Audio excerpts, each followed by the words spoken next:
Lissa, your recent support of Rebecca Baruchi leaving Hay House carries a lot of weight. You made a very supportive statement. Uh, how is that going, and how do you hope it changes the spirituality publishing world? Yeah, well, it's been a roller coaster of a week. I feel really humbled by it, in part because I've had a lot of women in the wellness industry who are BIPOC leaders who have said, "We gave up on you years ago. Welcome back. Thank you." And I feel really touched that, um, yeah, that I lost them and that there's this sort of almost like very quick grace. And I also feel very sort of tender and vulnerable and a bit raw around it because I really don't know how to get this right. And I feel guilty of many of the things that you all have been talking about on the Conspirituality podcast. So I sort of look back at, my messaging from, a decade ago. And because I didn't grow up in the New Age, I grew up in a very conventional medicine family. My father was a doctor, a very religious family. So there was religion and there was science, and the New Age was suspect altogether. It was, charlatan nonsense from my father and the work of the devil from my mother. So I wasn't exposed to it at all. So when I quit medicine in 2007 and kind of entered into, for the first time, the sort of mind-body medicine world, and I wound up in this landscape that was very bewildering to me. And so I sort of took on some of the beliefs and rejected others and kind of did this little grab bag thing. But I feel some shame really looking back and realizing that some of the beliefs that I sort of toyed with in my experimentation with my own spiritual path were really unempathic to some of the people in my community. And rather than calling me on it or challenging me on it and helping me understand that that was not helpful, a lot of people just left. And so there's this backlash right now where a lot of people that have gone full Q and are still in my community and are big supporters of Christiane Northrup, who wrote the foreword to my second book 10 years ago, are like leaving by the hundreds. Like every time I post something, there's hundreds of people that unfollow me. But then there's a whole influx of people that are coming back. They're like, "Hey, nice to see you. Like, glad to hear you're actually waking up and not woke like some of your colleagues." So I feel really touched by the conversation that you and Rebecca and I had the other night and the offline conversations she and I had been having. And honestly, what was most touching was my sister, who's biracial, who stumbled upon it and was like, "Hey sis, I can't tell you how much this means to me." That's a great part of the story. When you said, I just wanted to follow up, when you said that you had taken on some of the beliefs as you had entered into the, wellness landscape, and I suppose that coincided with you contracting with Hay House. Did you feel you were taking on beliefs, or did you feel like you were um, taking on a kind of discourse or a language that was just kind of in the air? Was that clear? Well, it was very, like I said, it's more like I was experimenting with Right. things because I wrote Mind Over Medicine, for example, without Hay House. I didn't know Hay House. Right. I wrote a book about science that's, I was very bewildered that it got put in sort of new age healing technology because it's a very grounded book about science that I wrote without knowing anything about Hay House. I never had an ambition to be a Hay House author. The book went to auction and they gave the highest bid. And I realize now that it was because it's a book about science that validates some of the belief systems that are part of that culture. But a lot of those belief systems are not part of my belief system because I come from a place of science. But for example, I started experimenting with Advaita Vedanta beliefs and some of the sort of non-dual Eastern philosophy self-inquiry teachings of questioning your thoughts and your beliefs. And I was seeing how that was playing out in patients of mine who had these very anchored beliefs like cancer runs in my family, or I'm going to be sickly for life or whatever. So I started engaging in the process of sort of challenging beliefs in myself and in my patients. And, you know, you can take that to a level, on one level, that's very helpful. And on another level, it can become incredibly abusive and a kind of spiritual bypassing, which was not a term that I was familiar with until I came into contact with former cult leader Robert Augustus Masters' work on spiritual bypassing, which was a big revelation to me when I first heard about things like blind compassion and premature forgiveness and, you know, anger phobia and sort of conflict avoidance dressed up in holy drag. I felt really, I felt really ashamed because I drank that Kool-Aid like big time, and it felt really good. It was very ecstatic. It was a very sort of blissed out part of my spiritual journey, sort of full of magic and synchronicity and manifestation and whatever. But, you know, one of the BIPOC women in my community was like, is that manifesting or is that just privilege, sweetheart? And I was like, oh man, like I felt really busted. So that's what I mean by sort of trying those things on, experimenting. And I was meeting all the Hay House people. I was sort of being groomed to be one of their leaders. And so I was invited to all of the big conferences, and they were doing 2 public television specials about me. And I really was given the star treatment. So it was very startling. I met Bex many years ago, probably 2012, as part of that early kind of Hay House community. And I just, you know, I'm embarrassed at how much better I have been treated than some of the other women of color. And I do think we need to speak out about it. We need to change it. We need to get firm about it and demand that our industry speak about this and get really grounded in our activism. Well, it's amazing that you're able to be so lucid about your own experience as it's kind of unfolding in real time. Um, this thing about, um, you know, bringing Advaita Vedanta into the clinic, did you also have the sense that as you're helping clients question their beliefs about themselves, that, oh, there's a scope of practice issue and maybe this is more suited for psychotherapy or something like that? Like, was there a guardrail there for you? Was that No, no? no. Well, that's part of, I've been in therapy myself, for pretty extensive therapy, on and off for 10 years, but really since my mother died 3 years ago. So part of what I'm really realizing is kind of the boundary confusion that came from my own developmental trauma around boundary wounding in my childhood. And so I was basically practicing psychotherapy without a license as a medical doctor in my integrative medicine practice, because once I left the conventional medical world, I had an hour with patients. And I realized now I was basically doing trauma work, but I wasn't trained in trauma work. So I realized that quite quickly, and I left that practice. I haven't done direct patient care for 10 years. And I wound up training with Peter Levine. I trained with Richard Schwartz in internal family systems. I trained with Asha Clinton in advanced integrative therapy, which is a type of energy psychotherapy.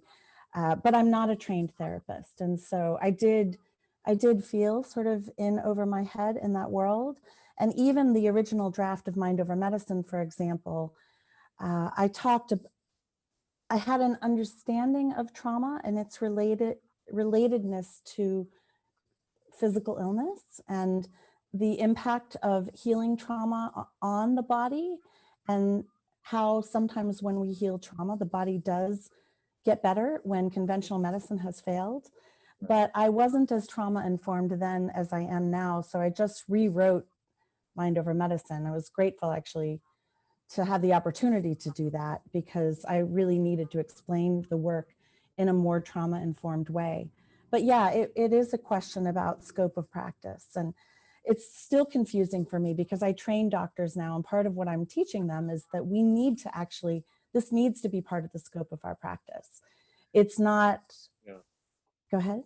Well, it really, I mean, it says something about um, your self-awareness along the path that you were able to sort of check your charisma that way, that at a certain point you realized that you were not trained for what you had gotten into, because everything in the Hay House world is going to push you towards not having any scope of practice at all. And, being able to speak to anything on any level and through any discourse, that's part of the sort of the discourse technique of the new age. Yeah, well, from the beginning, when I had never taught workshops or led groups or done any of this work outside of the scope of one-on-one medical practice. And so I guess I had the luck or good fortune or intuition or something. But from the beginning, when I was teaching workshops, I always brought therapists. I brought trauma therapists. And honestly, they saved my butt. Thank God for Ann Davin, who's a depth psychologist who came and helped me start many of my programs. And so watching a trained therapist do what they do, especially when we started having patients that were dissociating, that were having real spiritual experiences, but in an ungrounded way that was psychologically risky. Right. Uh, it became quite shocking. And I've since seen many people in my sphere who are hosting extended long-term meditation retreats or doing trauma work badly. And it's incredibly dangerous. So I got quite scared. I practice internal family systems and have been trained in it. And I work weekly with an IFS therapist. And so, I have a part that I call my integrity police part. And it's always on the lookout for other people who are harming others because of their own ignorance or malice. And it also checks me a lot. It's like terrified now because I just did my first Zoom retreat with doctors. And it was terrified that I would inadvertently hurt people because normally I have them in a room with a bunch of therapists and we're keeping a close eye on them. So it's tricky. It's tricky, especially right now. Well, I commend you for like all of the checks and balances that you're throwing into your own path. So it's really good to hear about. And I just wonder about how many other people in your position are going to kind of come out of the new age world trying to find those guardrails. And I hope you leave some indications. Maybe this is a little book to write or something like that, how to come out of this particular world and re-enter the one that is closer to consensus reality.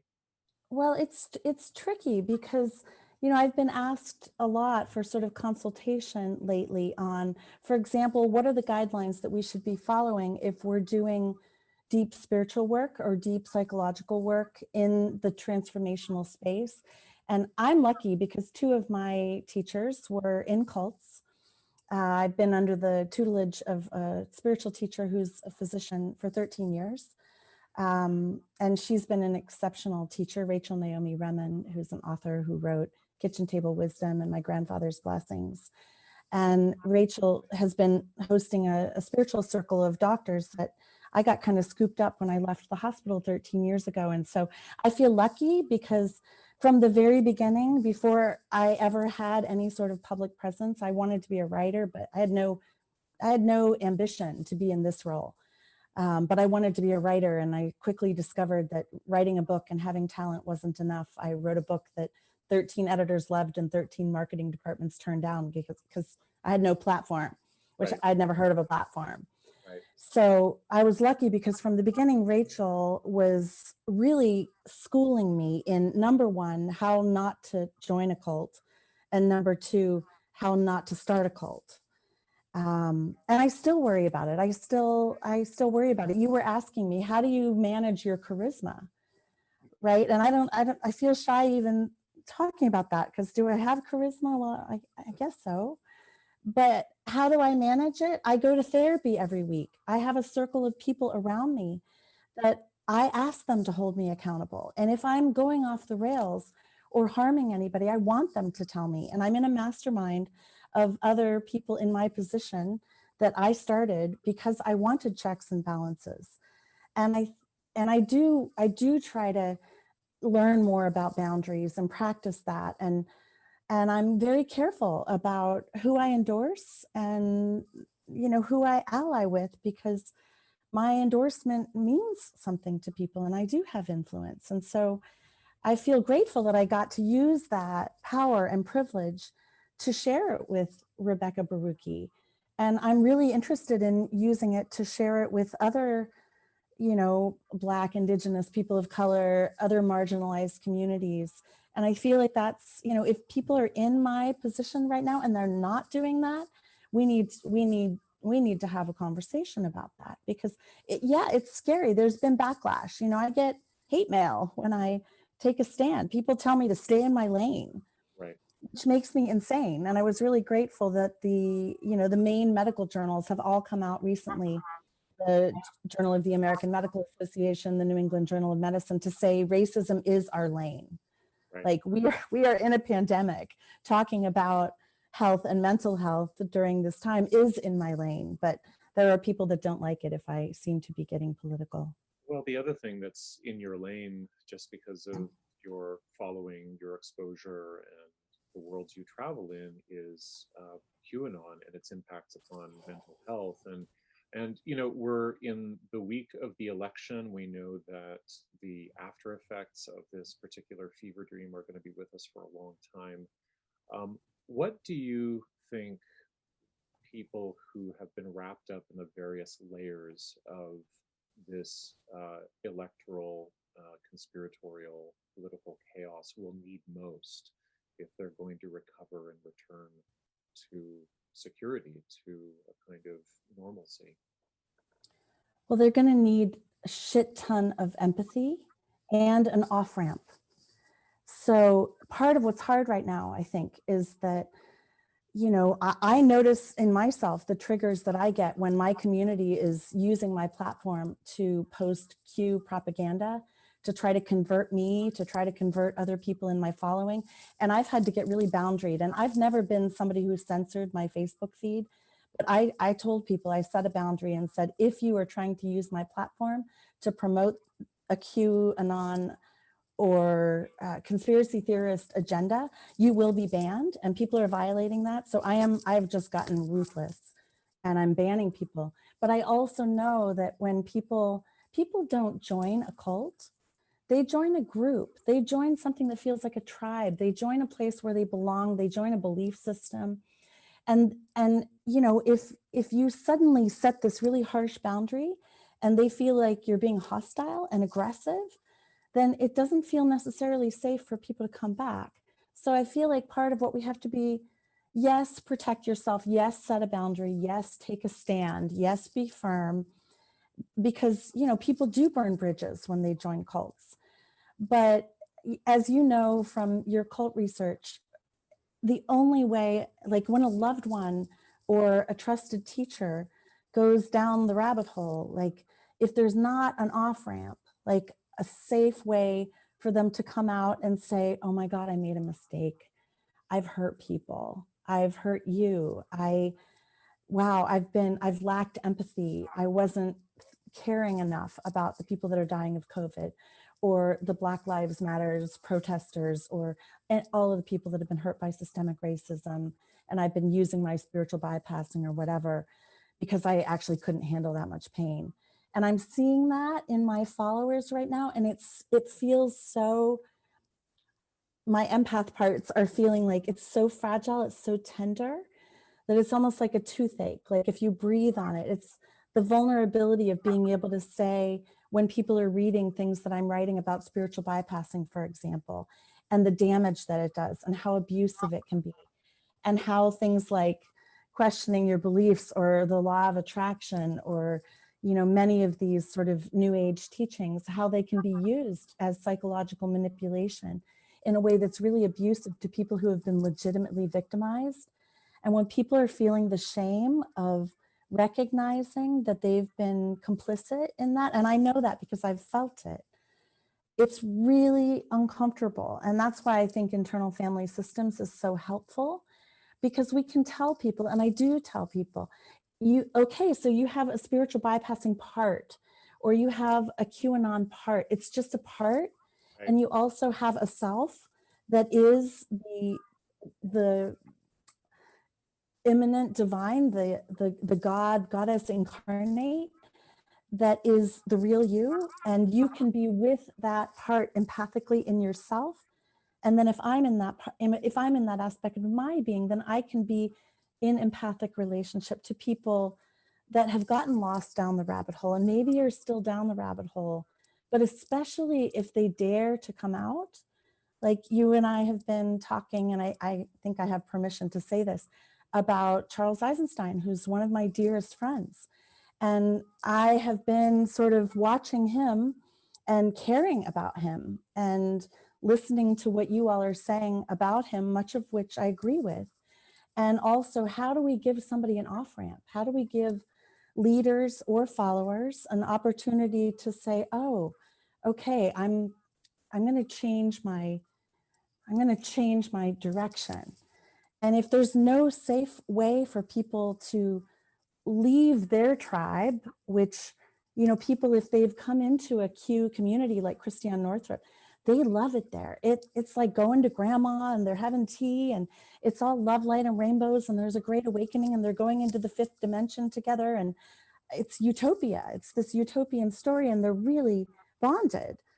And if you're asking people to leave that, but you're not giving them a place where it's safe to come out and say, I made a mistake, I need help.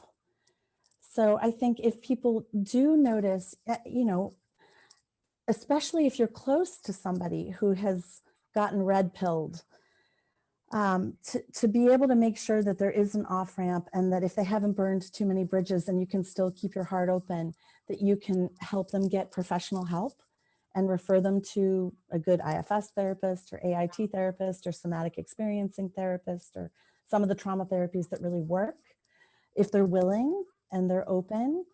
And then help them find community. So for example, one of the things we've been doing in my community, because we've noticed that so many of the people that were following me were Hay House people, and they're lost and they feel so bewildered. So we started a program called Alchemizing Uncertain Times through writing, to use creativity and do IFS work with spiritual bypassing parts and parts that have been confused about conspiracies, but in a really loving way, where we're putting people in breakout groups and we're dancing, we're singing, and we're making art, and we're doing writing. But then we're also doing deep trauma work to try to work with those parts and give people some healing, but also a kind of off ramp. That's incredible to hear about.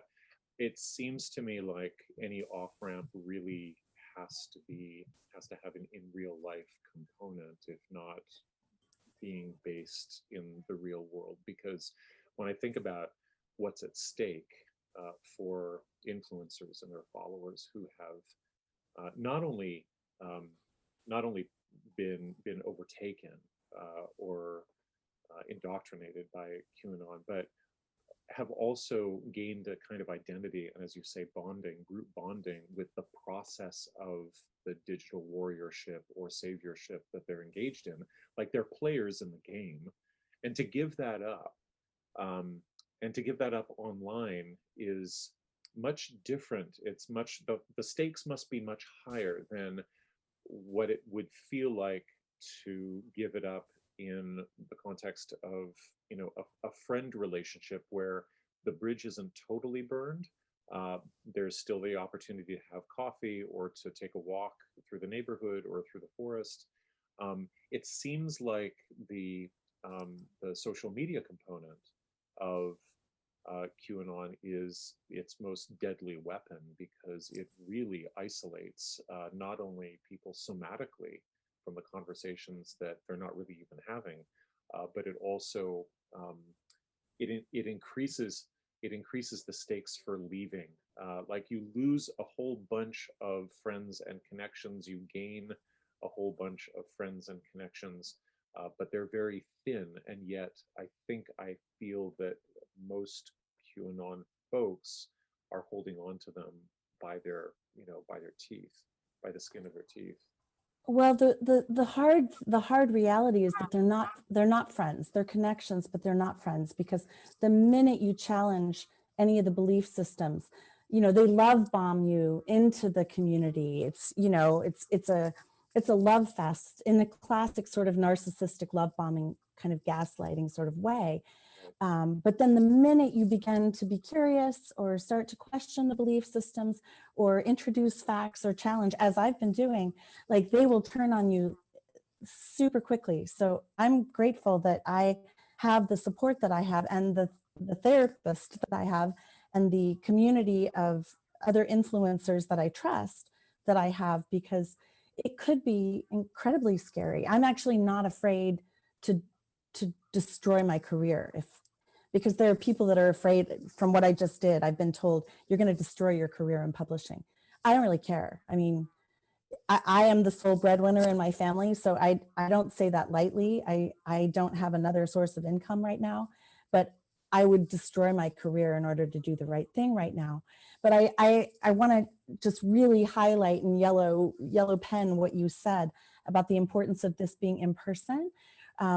Ironically, we were right in the beginning of the year. I was just filing for nonprofit status for a program that we're calling Heal at Last, which was sort of the philanthropic arm of my work, because I have a big social justice part and a real trigger around the commoditization of spirituality, the fact that the kind of healing work that I do is really a luxury good for mostly privileged white people. I mean, to go and do a workshop with me at Esalen, you know, that's a very expensive thing. And I've been wanting to democratize this work and find a way to bring trauma heal, you know, cutting edge trauma healing. Like, I pay several $100s a week for my trauma therapy.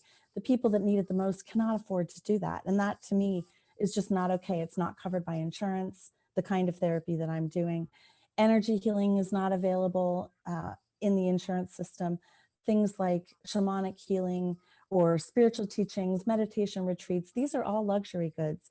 And so we've been putting a recipe together to try to do some of this work using IFS, using dance and energy healing and mind body medicine and all of the things that I've been teaching for 10 years.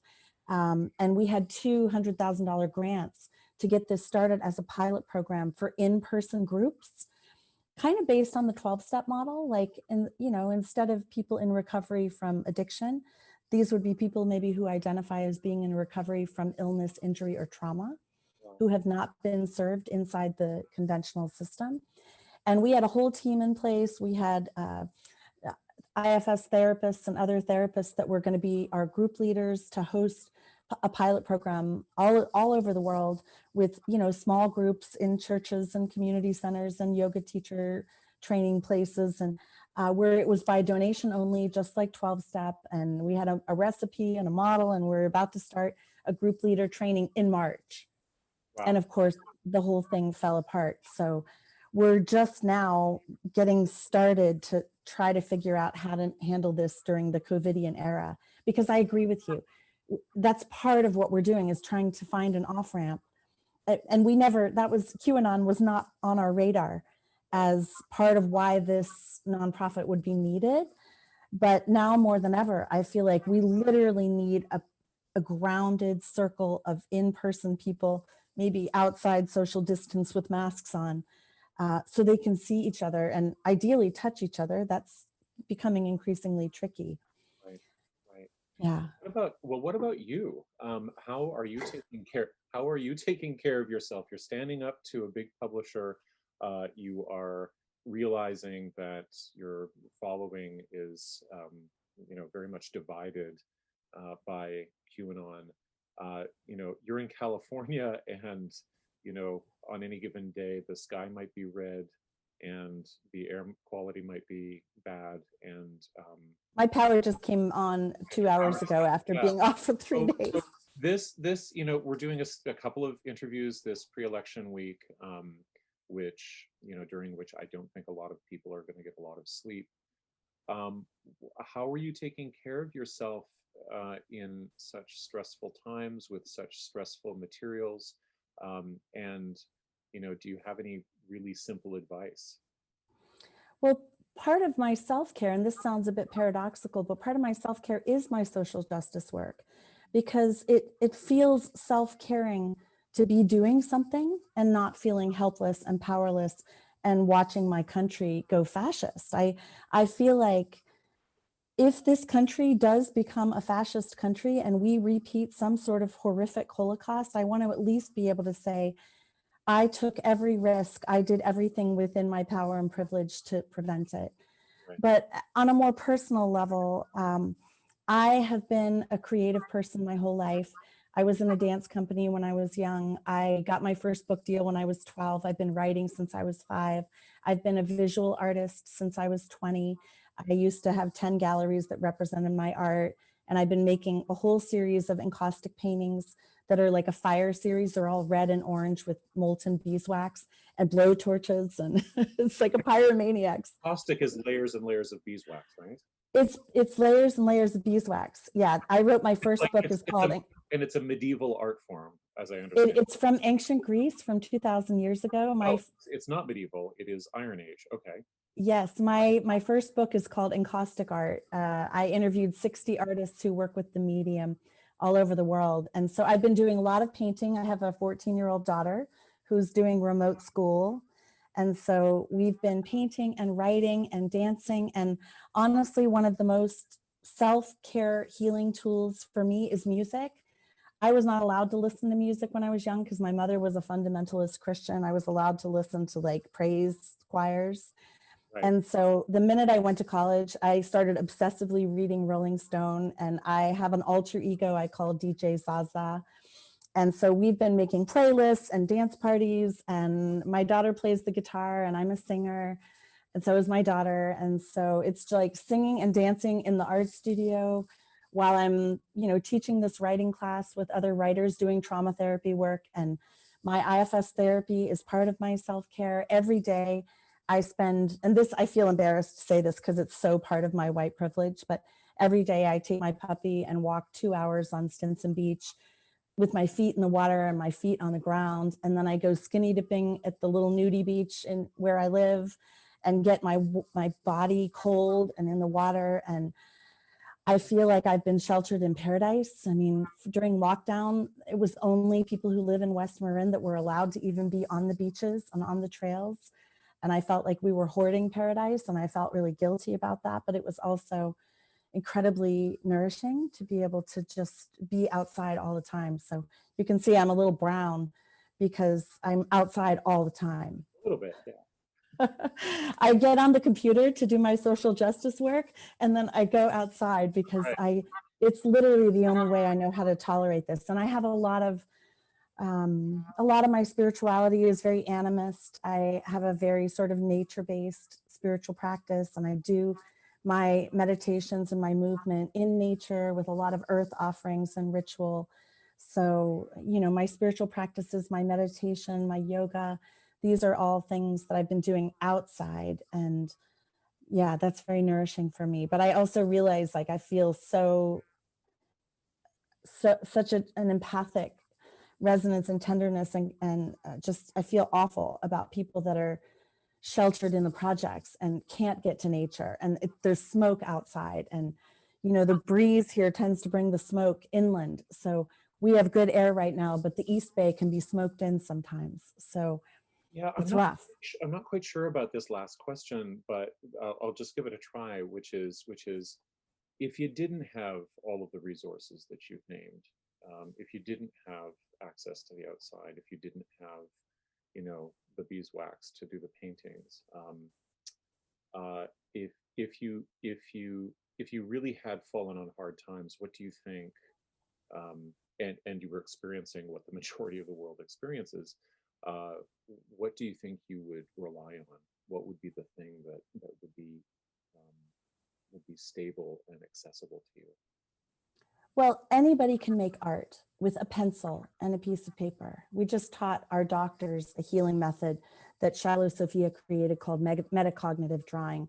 And it's especially great if you're a parent working with children during these times, because we can actually use art to draw our feelings and sort of use them as an oracle to help us understand ourselves and help our children understand themselves better. And same with music. Anybody, I mean, if you look at the indigenous cultures, if you look at really traumatized cultures, there is singing and dancing even in the middle of some of the most devastating traumas. And I think what's hard right now is that so often we're having to do it on our own. And singing and dancing on my own is not nearly as nourishing as when I'm in a community and we're around a bonfire and we're doing this together. And I think things like, again, our being able to go into our inner world. If anybody is not familiar with internal family systems, please, it's a total game changer.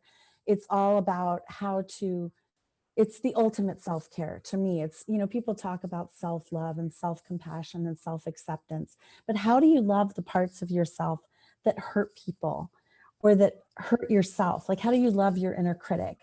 Or if you've done things, how do you love your narcissist part? Which, you know, if you're somebody in a charismatic influencer position, every single one of us, I guarantee you, has a narcissist part. Otherwise, we can't do this work. So how Right. do you love your narcissist part, right? How do you love the part that maybe harms people because of your conspirituality? And that would be in a way that makes them feel like they didn't have to act out. Is that the point? Well, I watched a prosecutor do an IFS session with a teenager who had murdered another teenager. And the work was all about how do you love your murderer part?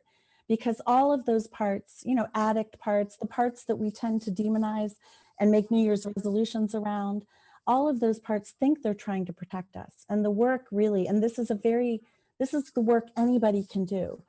This work is about really going into your inner world and discovering how those parts think they're protecting you, and discovering the what we call the exiled parts, the really vulnerable, traumatized inner children that often feel hopeless and helpless and worthless and unlovable and terrified, especially right now.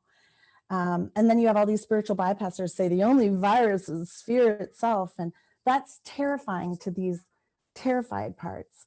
But we can actually go in and bring, and this is where our spiritual practice and trauma healing come together.